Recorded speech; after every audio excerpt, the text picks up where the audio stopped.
Buenas tardes y muchas gracias al Instituto de la Memoria Histórica contra el Totalitarismo por esta invitación. Todo parece indicar que el primero en utilizar el término totalitarismo fue Benito Mussolini, como corolario de una frase que repitió una y otra vez durante su perorata en 1935. Tutto il potere nello Stato, todo el poder al Estado, que era la consigna como mantra de todos los extremistas de la izquierda a principios del siglo XX. Todo el poder al Estado, todo el poder a los soviets, etc. Francisco Franco también esgrimiría la expresión en 1936. Es de destacar, sin embargo, que en ambos casos la locución no tenía una intención peyorativa, sino todo lo contrario. Para ellos, un sistema totalitario era el infalible constructor de una sociedad perfecta. Se considera que el primero en utilizar la palabra totalitarismo con el significado actual fue el escritor austríaco Frank Birkenau, comunista en su juventud, dicho sea de paso, en un libro sobre la Internacional Comunista publicado en 1938. Pero quien la hizo famosa internacionalmente con su significado despectivo fue Winston Churchill, al incluirla en un luego muy difundido discurso ante la Cámara de los Comunes en 1939.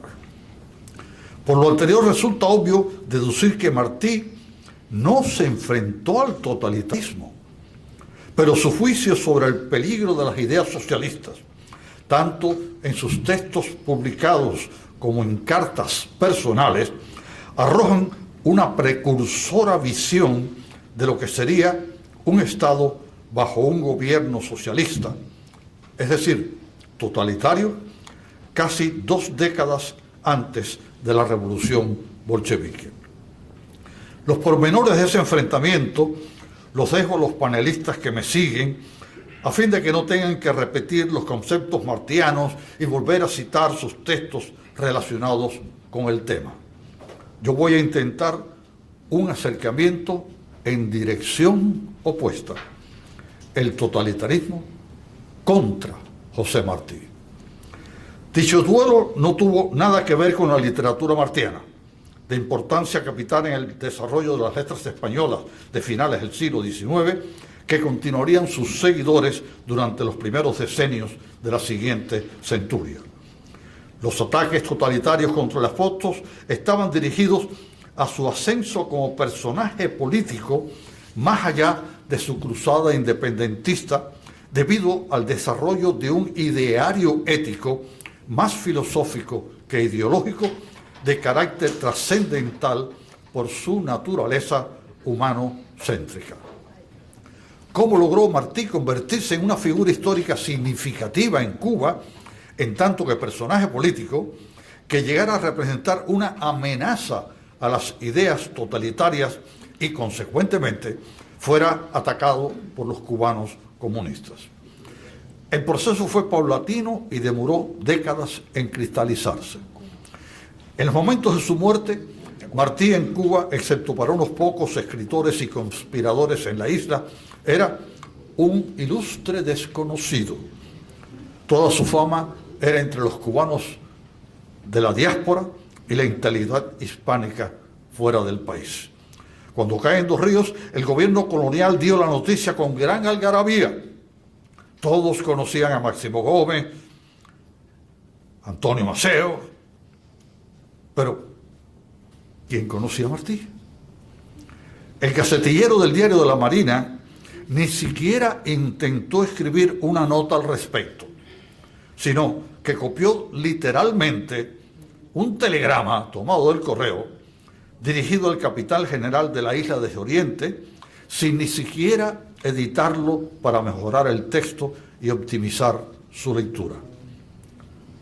Todo comenzó a cambiar, sin embargo, con el regreso de muchos cubanos de la emigración como se conocía lo que hoy llamamos el exilio, en 1898.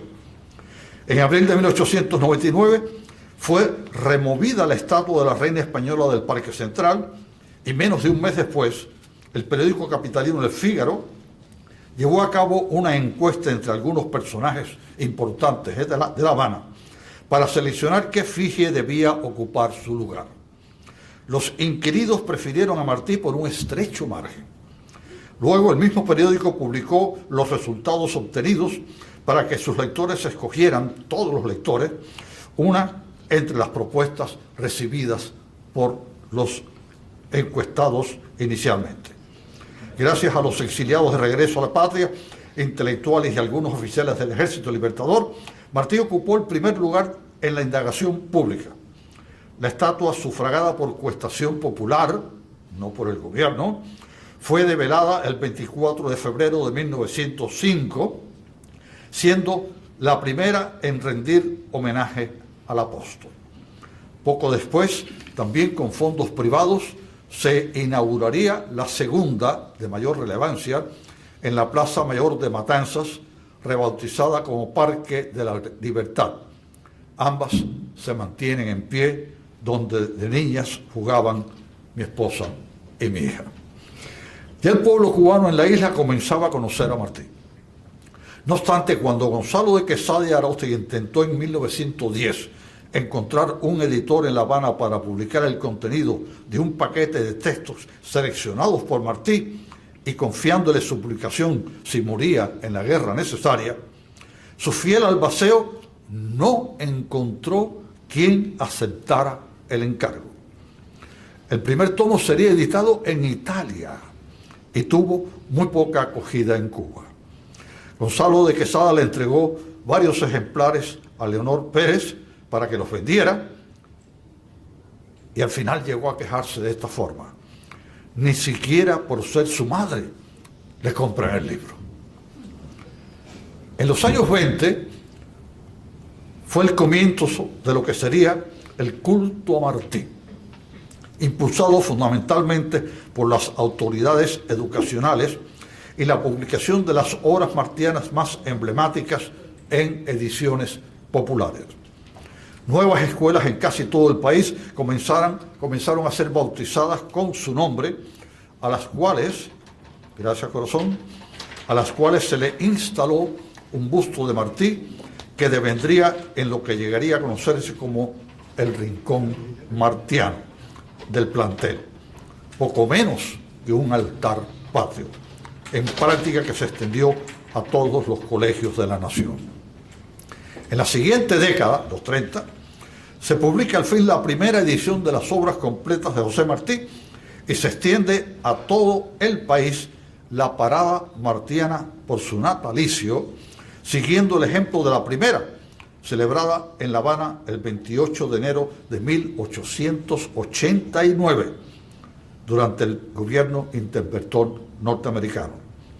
Libros como Ismaelillo, La Edad de Oro y Versos Sencillos, en esos días de los 30, fueron publicados en ediciones populares, así como artículos y crónicas repetidos en periódicos y revistas.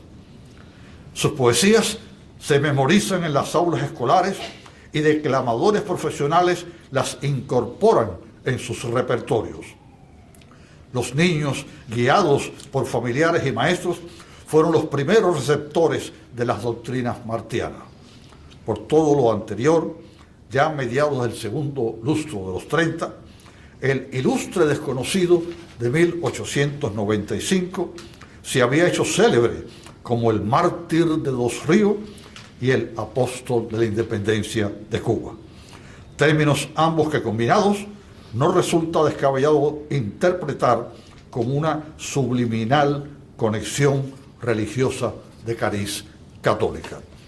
Y comenzaron los ataques del totalitarismo contra José Martí. Lanzaría los primeros dardos venenosos contra sus ideas humanistas un destacado miembro de la nomenclatura del Partido Socialista Popular, en realidad un tentáculo soviético en las Antillas. Se llamaba Juan Marinello y se caracterizó por una piel política camaleónica que le permitió alcanzar altos grados gubernamentales como fiel lacayo de tiranos, de ideologías que se supone disímiles, como lo fueron Fulgencio Batista y Fidel Castro.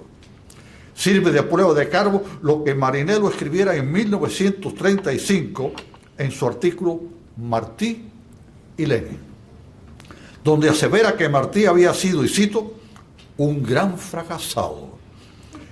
Y continúa que había sido un abogado de los todopoderosos, por lo que sus ideas no servían más que, y vuelvo a citar, como trampolín de oportunistas, por lo cual había que, y cierro la cita, dar la espalda de una vez a sus doctrinas. Otros de sus camaradas partidistas repetirían y ampliarían sus falacias. Pero en los años 40, ya Martí y sus ideas se agigantaron de manera tal que atacarlo habría sido poco menos que un suicidio político. Contribuyó en ello a la segunda edición de sus obras completas en 1946 por la editorial Lex, y no solamente por la seriedad de la edición de los textos, sino por su factura física, con cubiertas de piel y papel Biblia. El clima del culto a Martí se alcanzó con motivo del centenario de su nacimiento en 1953, con multitudinarias festividades en todo el país y el develamiento del monumento martiano en la Plaza Cívica, cuyo elemento básico sería la monumental escultura del apóstol, y todavía en medio de las dilatadas celebraciones, el estreno y exhibición nacional del film cubano-mexicano La Rosa Blanca. Pero en 1956 el totalitarismo volvió a la carga.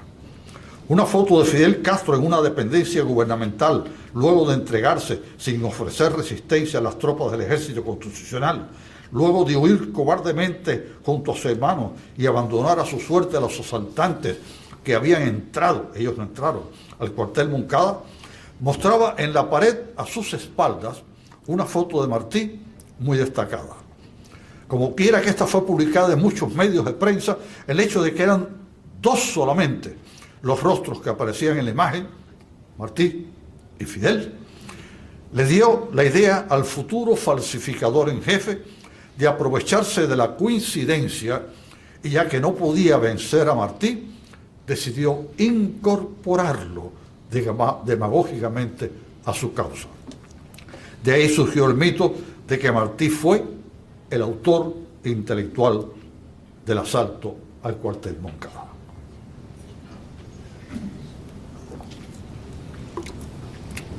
Para implementar dicha falacia institucionalmente, en los 70 se constituyó en La Habana el Centro de Estudios Martianos como una dependencia del Ministerio de Educación.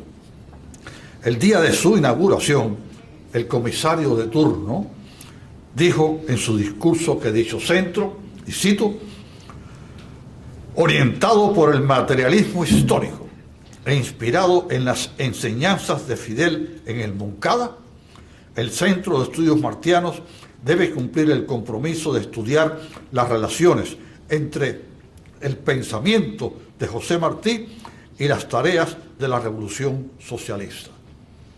Grande y valioso aporte hará el Centro de Estudios Martianos si con el pensamiento de José Martí y con el instrumento científico del materialismo histórico logra exponer con información y datos concretos los lazos que unen el movimiento revolucionario del maestro con el ideario socialista de Marx, Engels y Lenin. Cierro cita. Es decir, cierro la ignominia. A partir de entonces no cesó el ataque frontal del totalitarismo contra Martí en la historiografía castrista, su prensa, tanto radial, escrita y televisiva, su producción fílmica y los libros de textos escolares en todos los niveles de la enseñanza, en el desarrollo embaucador de lo que Carlos Ripoll calificó justamente como la falsificación de Martí en Cuba. Aunque realmente no fue una obra perfecta. La doble cara de muchos intelectuales varados en la isla y el consiguiente intento de incumplir subrepticiamente las directrices gubernamentales hizo que muchos de ellos, entre col y col totalitaria, cultivaran alguna que otra lechuga al margen, aunque fuera entre líneas. Incluso en el mismo centro de estudios martianos no eran todos los que estaban, ni estaban todos los que eran. Aunque siempre bajo la mirada profesionalmente inquisitiva de los segurosos, algunos hasta hicieron contacto clandestino con martianistas del exilio, con quienes intercambiaban ideas y produjeron trabajos de real seriedad académica, que hay que cogerlo con pinzas. Hasta el legendario e indagado choteo cubano se hizo disidente en el Centro de Estudios Martianos cuando ciertos empleados rebautizaron a sus espaldas a un director de apellido Toledo Sande como Tolete Sandés. Las más recientes generaciones de cubanos, gracias al acceso, aunque restringido, al mundo digital y con su consiguiente atisbo al mundo exterior, han comenzado a desintoxicarse de la espuria falsificación de Martí en Cuba. Otros menos afortunados han reaccionado con un efecto secundario negativo de amargura histórica. Rechazan a Martí por considerarlo el culpable del horror consuetudinario en que desviven, por creerlo todavía el autor intelectual del asalto del cuartel Moncada. En todo caso, oficialmente, como lógico resultado de la guerra del totalitarismo contra Martí, el apóstol quedó como un simple precursor de Fidel Castro, este último autoconvertido por obra y desgracia de sí mismo y su cohorte de pajes y bufones prebendados en el máximo líder, es decir, superior a todos quienes le antecedieron, incluyendo a Martí, como una feraz versión ampliada, devenida en caricatura del personaje de Yo el Supremo de Augusto Roa Brastos. Al final permaneció forzosamente en las mentes, instilada, aunque para muchos rechazada, la repetida frase de que Martí lo soñó y Fidel te lo cumplió. La más nefasta y asquerosa malinterpretación de todos los tiempos del ideario martiano. Para finalizar, porque queda la obra de Martí, la obra sin acabamiento que decía Gabriel Amistad de José Martí. Pues que, aunque aquí falta, señores, hay una voz, los bramidos de su pluma, como señalara Domingo Faustino Sarmiento, aún se escuchan en las páginas de sus faenas que algún día se conocerán en Cuba sin los innobles afeites de la referida falsificación mantenida por los descendientes históricos del castrismo, tanto presentes como futuros. Pues por mucho que estos se resistan atrincherados en la ignominia, parafraseando la frase del apóstol sobre Bolívar y América, quiero cerrar diciendo: Martí tiene mucho que hacer por Cuba todavía. Muchas gracias.